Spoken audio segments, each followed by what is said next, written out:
तुमचा मेळावा इतका सुंदर रॅली, तर पावसामध्ये तुम्ही जबरदस्त रॅली केली. तुमचं खूप अभिनंदन या निमित्तानं मी करतोय. तुमची रॅली महाराष्ट्र पाहतोय, देश पाहतोय. मताची चोरी आता लपून राहिलेली नाही. हे सत्तेवर कसे आले हे आपल्या सर्वांना माहिती आहे. ते देशाला असतील नाही तर महाराष्ट्रात असतील, मताचा घोळ करून सत्तेवर येण्याचं काम भारतीय जनता पक्ष करतोय. इतिहास घडतो, लक्षात ठेवा. आपण आजचे मेळावा असेल तर आपलं राजकारण असेल त्याचा इतिहास लिहिला जात असतो. इतिहास लिहिला जाईल. काँग्रेसनं या देशाला स्वातंत्र्य मिळवून दिलं महात्मा गांधींच्या नेतृत्वाखाली. इतिहास लिहिला जातो की भारतरत्न डॉक्टर बाबासाहेब आंबेडकरांनी राज्यघटना दिली, आम्हाला मताचा अधिकार दिला.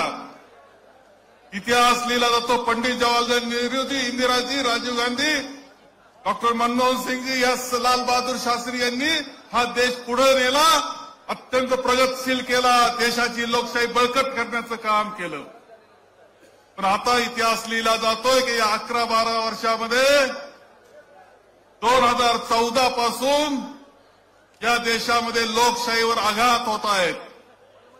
लोकशाहीचा गळा घोटला जातोय. लोकशाही संपवण्याचं काम चाललेलं आहे. हा इतिहास सुद्धा लिहिला जातोय. आणि म्हणून असा इतिहास लिहावा लागणार आहे पुढचा की ज्यावेळेस लोकशाही संकटात होती त्यावेळेस राहुल गांधीजी हे उभे राहिले भक्कमपणे, देशाचं नेतृत्व केलं आणि लोकशाही वाचवण्याचं काम राहुलजी करत असताना आम्ही त्यांच्या पाठीशी भक्कम उभं राहिलो. असा इतिहास लिहिला गेला पाहिजे. हे काम आपल्या सगळ्यांना करायचंय. मताची चोरी सत्तेवर येण्याकरता भारतीय जनता पक्ष काहीही करू शकतो हे आपल्या सगळ्यांना माहिती आहे.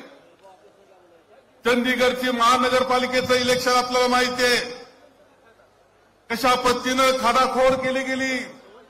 सीसीटीव्ही कॅमेरामध्ये ते बंदिस्त झालं. ही नीती भारतीय जनता पक्षाची आहे की सत्तेकरता काही करण्याचं. मताच्या चोरीची अनेक उदाहरणं आता मिळत आहेत.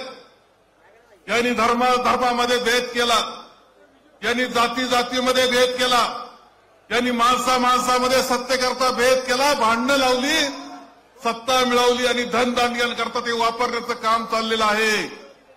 सर्व धार्मिक लोकांना फसवलं जातं हे लक्षात ठेवलं पाहिजे. धर्माच्या नावाखाली फसवायचं, सत्ता मिळवायची आणि 4-2 धनदांडग्यांकरता ती वापरायची. ही नीती भारतीय जनता पक्षाची आहे. सत्तेकरता काहीही. आणि त्यामध्ये ही मताची चोरी लक्षात आलेली आहे. राहुलजींचं अभिनंदन केलं पाहिजे.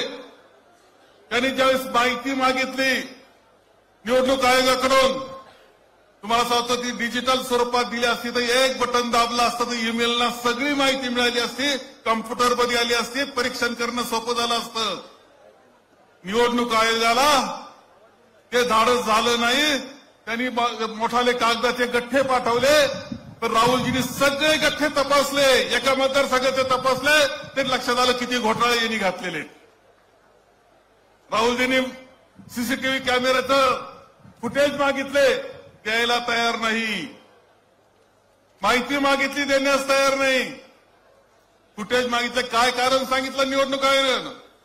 3 तासाची त्यांनी पत्रकार परिषद घेतली आणि त्यामध्ये जर आपण पाहिलं तर एखाद्या पुढाऱ्यानं भाषण करावं तसं निवडणूक आयोग बोलत होता. पोपटासारखा बोलत होता. हा पोपट म्हणजे भारतीय जनता पक्षाचा पोपट आहे, हे वेगळं सांगण्याची आवश्यकता नाही. आणि म्हणून या सगळ्या याच्यामध्ये अनेक गोष्टी दिसल्या. तुमच्या मतदारसंघामध्ये काटेमध्ये सुद्धा हे दिसलं. मला माझ्या शेजारी शिर्डी मतदारसंघामध्ये आदल्या दिवसापर्यंत मतदार ओळखपत्र वाटले जात होते. एका हॉस्टेलमध्ये जिथं 700 मुलांची जागा नाही ते 7,000 विद्यार्थी होते. कसं घडत होतं हे. आणि निवडणूक आयोगाच्या मदतीशिवाय हे होत नव्हतं. त्याच्यामध्ये गुन्हेगार निवडणूक आयोग आहे, भारतीय जनता पक्ष आहे, हे मान्य केलं पाहिजे आपल्याला. म्हणून आणखी सतर्क आपल्या सगळ्यांना व्हायचंय. जाणीवपूर्वक काळजी आपल्याला घ्यायची आहे. तुम्ही ज्या पद्धतीनं संघटन इथं करता आहात, सुनीलजी केदार तुमचं आणि तुम्हाला मदत करणारे सगळे तुमचे खासदार सगळे तुमचं खूप अभिनंदन करतो की तुम्ही महाराष्ट्रामध्ये कसे मेळावे झाले पाहिजे हे दाखवून देण्याचं काम आपण करतात. हे मेळावे झाले पाहिजे. स्थानिक स्वराज्य संस्थांमध्ये आपण काँग्रेसनं प्रचंड विजय मिळवला पाहिजे. आणि इशारा दिला पाहिजे की देशाच्या पातळीला आता हे चालणार नाही. राहुलजींच्या पाठीशी आपण भक्कमपणे आहोत हे दाखवण्याची वेळ या निमित्ताने येते आहे. आपण त्या पद्धतीने प्रतिज्ञा करूया एवढंच आवाहन करतो आणि माझे 2 शब्द संपवतो.